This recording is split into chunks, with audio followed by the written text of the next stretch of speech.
Okay. Given this is day 3 of the conference, I think this is probably as many people as we'll see. So I'm just going to get started right on the dot. Can you hear me now? Excellent. All right. So hello, I'm Joshua Simmons. I'm a open source program manager with the Google open source team, also a board member of the Open Source Initiative, among many other hats that I happen to wear. I am here today to talk to you about how to build communities outside of San Francisco and Sydney. The vast majority of the population lives outside of urban areas that most developer relations and outreach efforts target.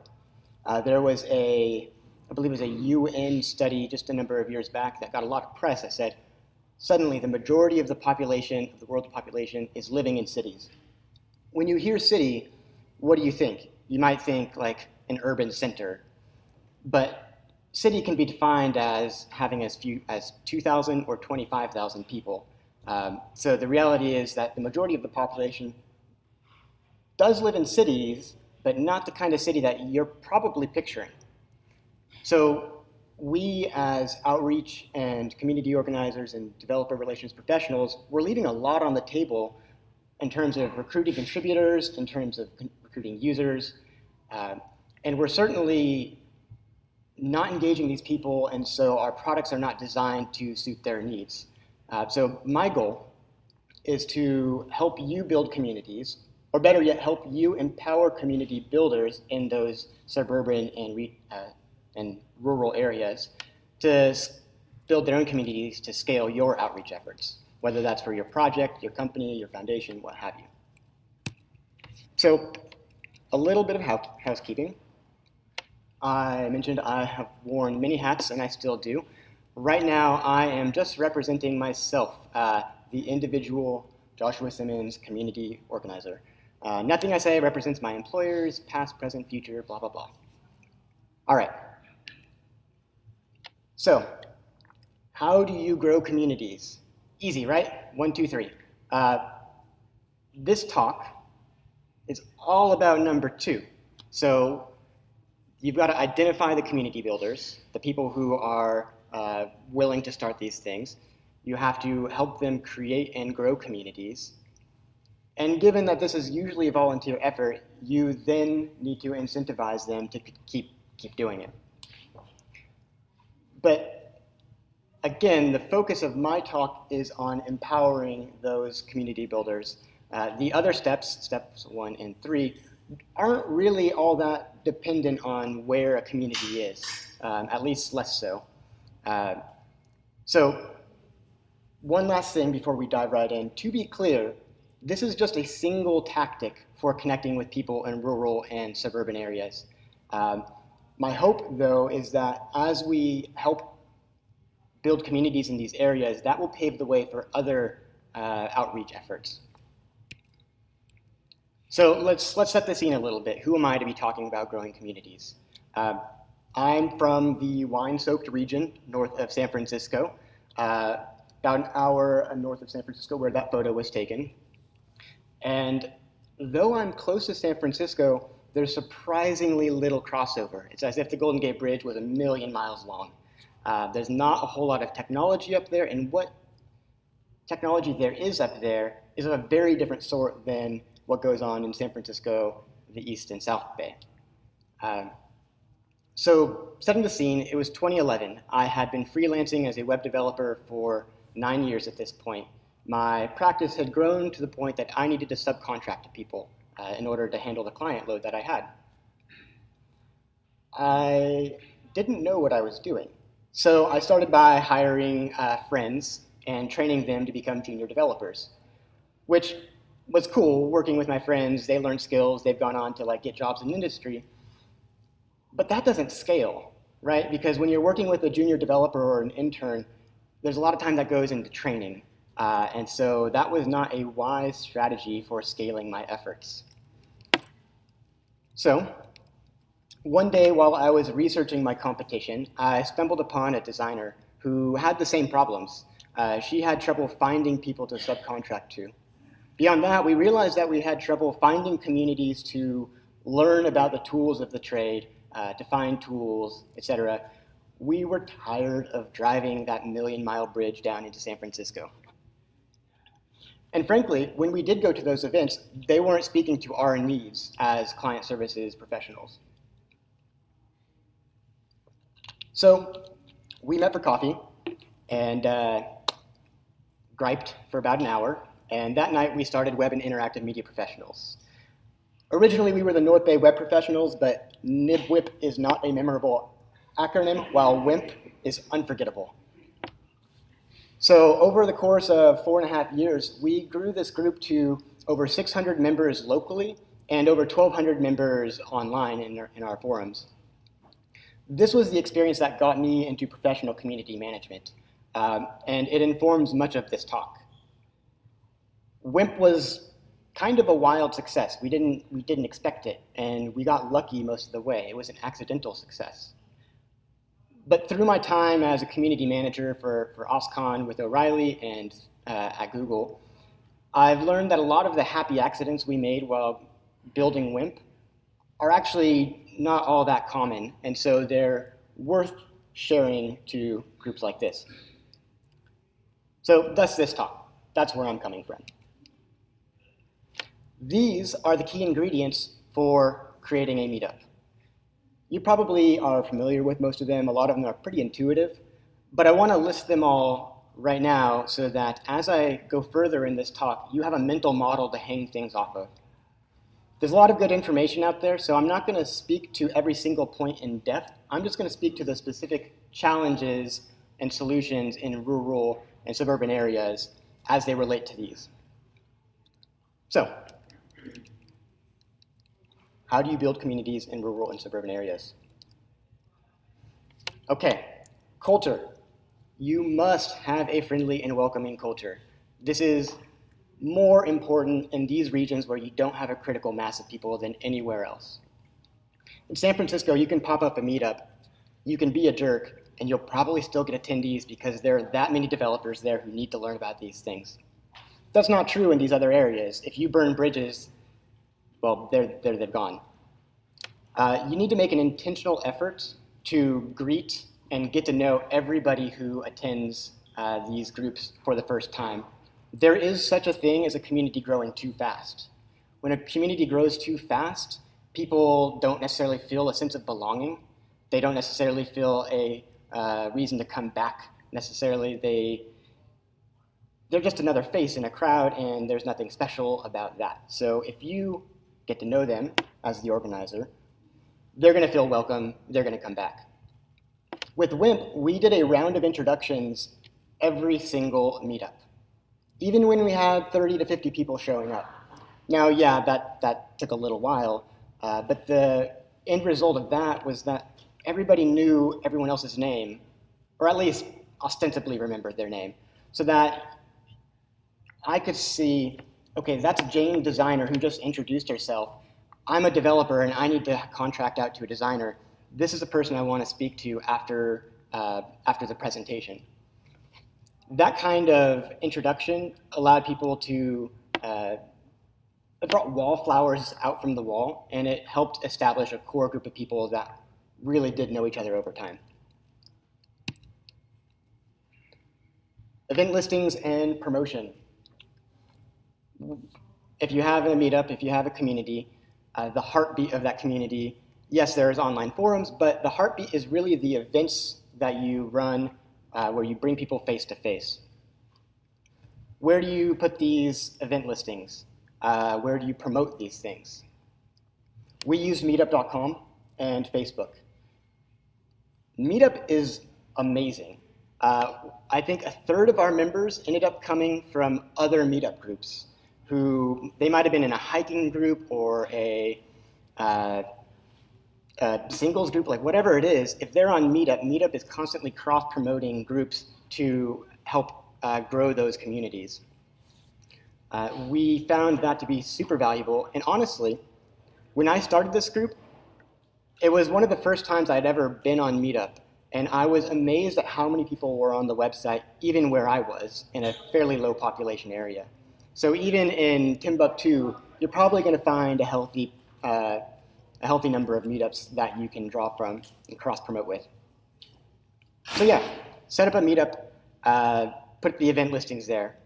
Facebook groups, also useful. Now, as a FOSS advocate, I've got some quibbles about using these platforms. But people are on Facebook. You have to go to the watering holes where these people actually are. And the nice thing about Facebook is that Facebook's kind of in your face. That's their whole gig, right? Like, they want engagement, they want your attention. And so when people were on Facebook connecting with friends and family, oh, guess what? There's this post about from the local tech meetup. So we ended up getting a lot of engagement from people just as they happen to be going through everyday life on Facebook. Don't forget Twitter. Twitter is super useful in some areas more than others. Some rural areas, it's pretty dead, but others, it actually ends up being a really great way to keep people together and build awareness. While it's kind of a lot of work, the best strategy is to use all of the above. To have a group on Meetup, to have a group on Facebook, to use your personal account to tweet about these things. So we're going to have a whole bunch of random noise because we're next to like some industrial section over here. But all of the above, even though it means duplicating listings from places and sometimes your group is a little bit fragmented. Like I said, we had over 600 people on Meetup. We had over 1,200 people on Facebook. And the Venn diagram was a little funky, but the bottom line is that we met people where they were, and we made it easy for them to find out about us. How else can you promote these groups? And I'll set aside some questions, time for questions at the end. How else do you promote these groups? Do you have clients if you're a freelancer? Do you have users of your project? Find the people that you're already connected to in these regions and let them know that a community is forming, right? Whether or not that individual client or person finds your group useful doesn't really matter. What matters is that you've increased awareness and they can pass it on to the people that they know. For instance, I did a lot of outreach to web marketing agencies or marketing agencies in general, because they hired designers, they hired developers, they work with a whole slew of people with different skills, and they could get the word out. These events ended up being training grounds and talent pools for them. So even though they might not attend the events, they found it useful to promote them and draw talent from them. Moving right along, what about the event format and programming? Pick a day of the month and a time, and hold that meetup without fail. Whether or not you have a speaker, whether or not you have a really compelling topic, hold that event. And if you can, hold it in the exact same location. Because people will know that, okay, I'm going to miss this one or the next three, but I know where it's going to be, so I can plan around it. I can plan into the future. Often when you're programming communities and meetups, you only have content for the next one or two events, if you're lucky. So if your location and time is at least consistent, they can still make a plan around that even if you've not posted the event. The types of events that you can run, they vary, right? I think most people are used to showing up to a thing, having a social hour, and having a speaker. That's a great default, but speakers are hard to find, especially in these areas. You can have facilitated discussions. You can have lightning talks. You can have story time. Our meetup, we had client horror stories meetups around Halloween. Very much Chatham House rules. You know, you don't want your clients your past clients hearing about these things. But it gave people a chance to share their stories, to get to know each other, and it saved me from having to find a speaker. So that's great. So there are lots of different types of events that you can hold. While many meetups will hold an event on a certain day and in the evening, I also recommend holding sort of auxiliary casual events. So you might have your monthly or your quarterly topical events, the sort of the flagship event for that community. But you should also explore having lunches and dinners and holiday parties. Lunches we found particularly helpful. We held lunches once a month, just like our main evening meetup, and we rotated the location. We held it in different cities, at different restaurants, so that people, regardless of where they lived in the county or the greater region, eventually our meetup would come to their backyard, and it would be easy for them to attend. The nice thing about this is there are so many lurkers out there, right? You know, the 1, 10, 100,000 kind of general rule. For all the people who are showing up, there are a lot of people who know you exist and maybe are just waiting it out. When you arrive in their backyard, you make it easy for them to show up and see whether your community is worth being a part of and worth them returning to. Further, lunches are really approachable in terms of events. You know, folks, you here in the crowd, we're community organizers, we're outreach professionals, we're joiners. So we're gonna go to an event, we're at a conference, but there are heaps of people out there who, even though events may be useful to their career, could care less. Maybe it's intimidating, maybe they just don't have the time for it, they haven't made it a priority, but they're just not interested. So if you have these casual events, you make it easy for them to get to them, you suddenly make yourself approachable to all these lurkers who might not join your community otherwise.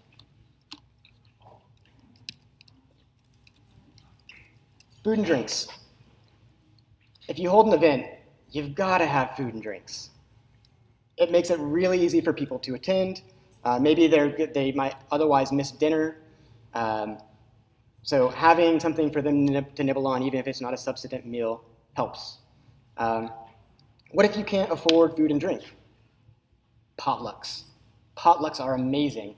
We held, every one of our monthly events was a potluck. We put it in the first paragraph of the meetup description. We said, hey, it's gonna be a potluck, bring something to eat and share. And people did. I mean, we never turned somebody away because they didn't bring food to share, right? That's not what this is about. But it meant that there was always something for people there, and they meant that they wouldn't go through the evening hangry, which is great. So their potlucks are an option.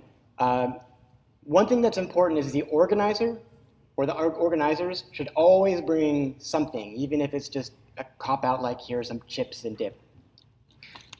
Organizers should certainly always bring plates, cups, napkins, and cutlery, because other people probably won't.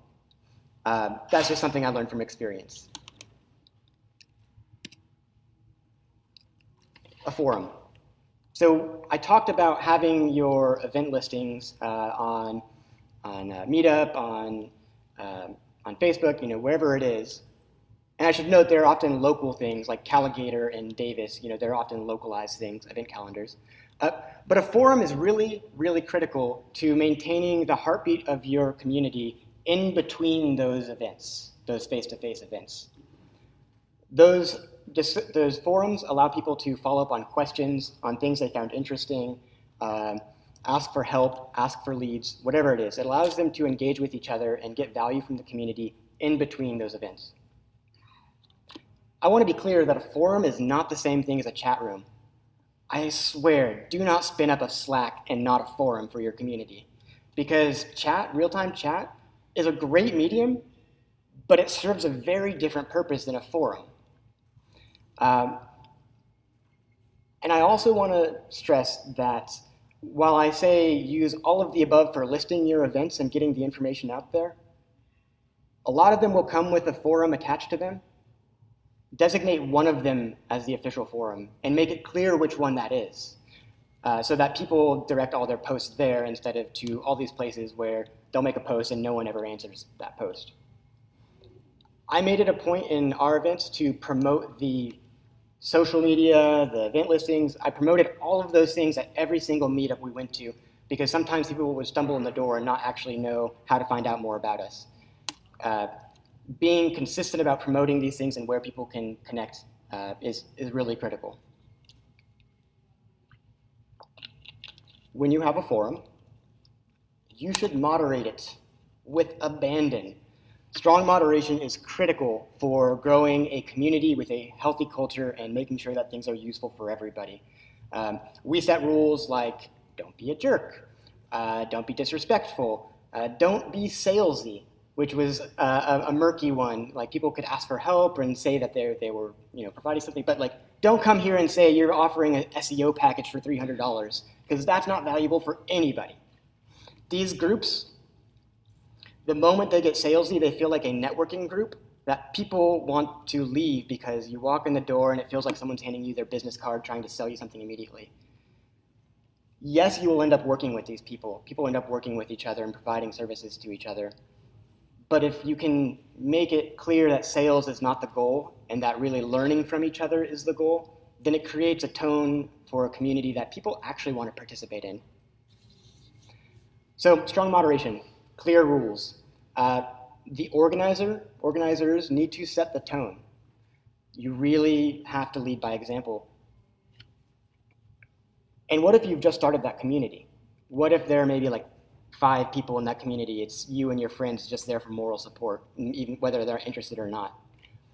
The organizers need to seed the discussion on a regular basis. If there's not a post every few days or every week or so, then the organizer should start a discussion or share a new piece of news that they think would be useful and on topic for that group. Seeding the discussion sets the tone for the way that other people can engage with the group. Again, with the lurkers, the people who will be there just for learning and observing. If you set a tone and it's consistent, those lurkers, some of them will eventually actually engage and provide value and engage with the rest of the community. Organizers might need to do that for quite some time. And it may feel like they're speaking into dev null, but it pays off. It works. So how do you get members? This is back to promotion. Tell your friends, tell your coworkers, tell your family. If you are at company X and you are empowering person Y in that area to build a community, whoever you know in that area, in that region, let them know about this and connect them. Again, whether or not the community that's forming is directly relevant to the work that they do, it's important that you build that awareness because they're going to know somebody who will find value in it. I can't tell you how many people started coming to the events that I ran because my friends knew about it, because I told my parents, right? My parents never came to the events. They were useless for my parents, but they got the word out because they're part of the local social network. So you really gotta hit the streets in terms of getting the word out. Use every lead you've got. Let local companies know. Local companies, especially I with WIMP really appreciated the client services companies, the marketing agencies, because it's a training opportunity for their contractors. It's a business opportunity for leads, and it's an opportunity for them to find talent. So let the local industry know.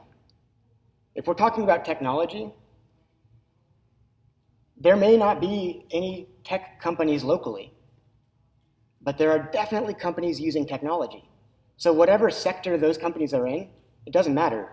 Please make them aware of it and they'll pass it on to the people who need to know about it.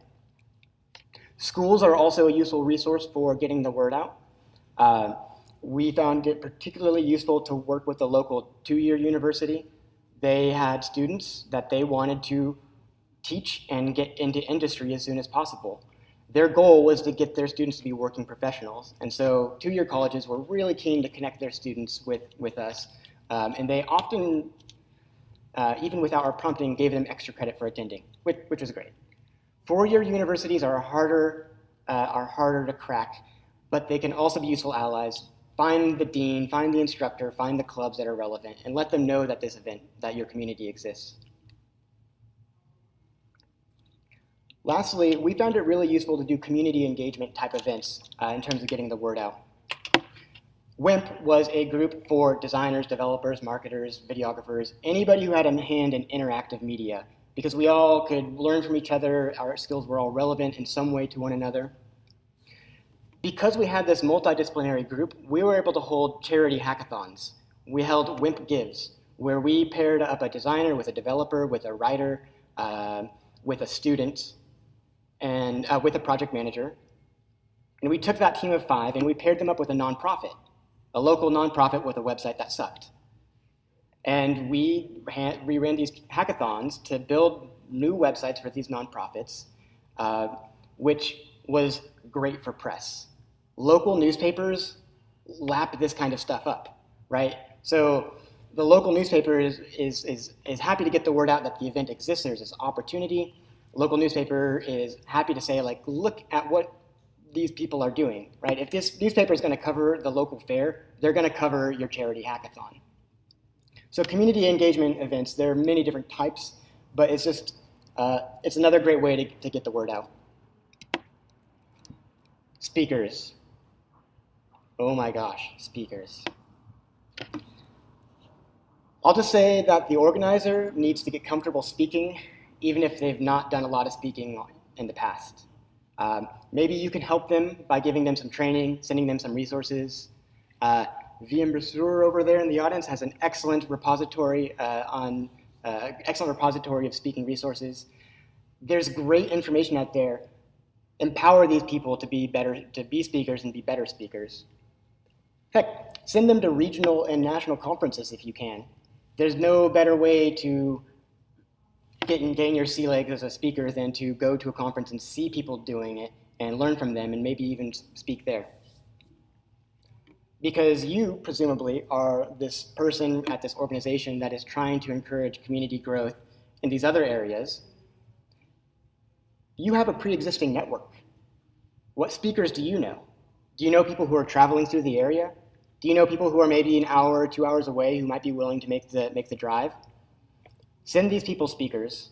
They will be grateful for it, not only because you're saving them very difficult work, but also because the speakers you know are like marquee names, right? Like these might be really cool people. They might be core developers or whatever they've done something notable, they've been speaking. These are people that other people know and will draw people to the events. Obviously, always encourage other people to speak.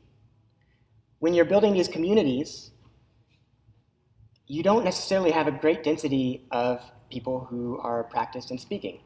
So what you need to do is you need to take these community members and you need to encourage them to step up. Oh, I don't think I have anything to speak about. I don't think I have anything of value. Oh, I'm nervous. You're going to hear all of those things. But everybody has a story to share. Everybody has something of value that they can share. Even if it's a 2-minute, 5-minute lightning talk, get them on stage. Get them speaking to the rest of the community, and then maybe they'll finally do like a 30-minute hour presentation for you someday. You really need to cultivate speakers, and it can take some effort, and it's the long game sometimes. There are some people I spent 2.5 years encouraging to speak. They finally did. Poll your community for topics that they're interested in hearing about. People will often say, I'm interested in this. Chances are they might even be able to speak about that. You should also give people opportunities to step up and encourage them and identify the wallflowers and say, hey, do you think you could share something with us? This takes a lot of proactive work. So again, if you as a person who's encouraging growth elsewhere, try to help them out with that. Okay, sponsors. Sponsors are useful, but you don't need a whole lot for these groups, these small communities. Sponsors can help pay for venues, for food, for meetup subscription fees. $100 a year would cover subscription fees. $500 to $1,000 a year covers snacks and maybe some door prizes for attendees. In-kind sponsorship can also be useful. Having discounts and prizes can get attendees to come and gets people in the door. Maybe your company or foundation can provide that in-kind sponsorship. Maybe you work with vendors who can do that. Try to connect the network that you have with these communities. Venues. Where does your community meet? When there aren't oodles of technology companies and startups, and incubators, where do you go? Libraries, schools, co-working spaces, cafes, restaurants. Again, I'm going to give a shout out to client services companies. These were all venues that we took advantage of. Sometimes they weren't ideal, but they worked. Cafes and restaurants, less so. It's hard for them to plan around that, but those can be useful for sort of the lunches that you might do, or the casual co-working hour that you happen to run every month. But libraries, schools, and co-working spaces, amazing. The local two-year university was very, very helpful for us in this way, and WIMP still meets up there. Okay. Volunteers. Running a meetup can be really, really good for a person's career, but it's a volunteered gig. People don't want to volunteer their lives away. People only have so much time in the day. They have a personal life, and they want people to spend time with their friends and family. Burnout's a real possibility. And even if your organizer doesn't burn out, they're not going to want to organize this thing for 5 years, right? Like 1, 2, if you're lucky, 4.5 like we did. So encourage active volunteer recruitment and succession planning from the beginning. I'm going to give another shout out to VM in the audience here. She has done an excellent talk about succession planning in open source projects. A lot of that advice applies to meetups and communities as well. There's a lot of good information out there for strategies and tactics for recruiting volunteers, but just make sure it's a priority from the very beginning. Because if that meetup organizer gets sick and that meetup doesn't happen, then suddenly it's less reliable. They should have a fallback as soon as possible so that the event always happens, and then get more organizers over time so that they can rotate and not feel like they're losing personal time to this volunteer activity. So those were the ingredients for meetups. There are 2 things that I really want to highlight here that were special for WIMP, and I think can be particularly useful in these areas. Multidisciplinary communities, unbelievably useful, strangely uncommon. There's often not a critical mass of Python developers, let alone developers in these regions to sustain a community. Multidisciplinary meetups can get you the critical mass you need to have an event that's interesting and social and valuable for people. There are a lot of perks that multidisciplinary communities come with as well. Nobody's an expert, because I'm a developer, someone else is a designer. We all know what we know, and we're not going to try to put this politely, it just helps with the whole blowhard issue. And it means that there's a whole lot less like noob shaming. People can ask questions and not feel like they're going to be attacked for asking a silly or a naive or a dumb question. Having a multidisciplinary community makes it easier to foster a really good culture. It also generates more opportunities, because developers tend not to hire developers. Designers tend not to hire designers. We need to work together in cross-functional teams to actually get anything done. So if you have a meetup that has these different skill sets, when I, as a developer, get an opportunity, have a project that needs these other skills, I know where to find these people. Or if I hear of an opportunity that requires those skills and not my own, I can pass it on. If you have a community of developers, well, there's going to be a want to put oneself first in terms of opportunities. So when you have these groups with multiple skills, you can share opportunities much, much better. And when you create real opportunities for people, they keep coming back. And you're actually moving the needle in terms of economic development. You're helping people's lives. It's really, really an amazing thing. The last little thing I want to mention is community and local industry engagement. So I mentioned we ran a charity hackathon. We also ran ag tech mixers. No, not technology for agriculture, but we met with farmers, right? Because some of these farmers, they sell goods, and that was a vital industry in our region, and they need websites. So find the local industries and try to partner up with them on events. Find the other meetup groups that are already thriving in that area and partner with them on events. When you create a larger tent, people learn about each other's communities, you might get some cross-pollination there, but at the very least, you're building awareness. Not only did we do charity hackathons and ag tech mixers, we held brainstorms when local cities put out an RFP or an RFI to contract for a new website. Because we as local experts had a lot of opinions. And so we would get together and share our thoughts and hand those over to city council. And that raised awareness, and that drove sort of the activists in the communities to want to participate. We held paid workshops. We let some of the experts in the community, we gave them a forum to teach other people the skills that they had. That gave people hands-on experience and helped them with their skills, but it also created extra revenue for those people who gave the trainings. We signed up for online conferences and streamed them as a community.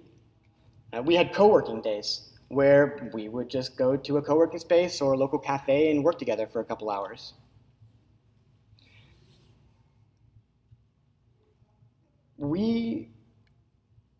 This is something I should have mentioned earlier in the food and drink. In the spirit of potlucks,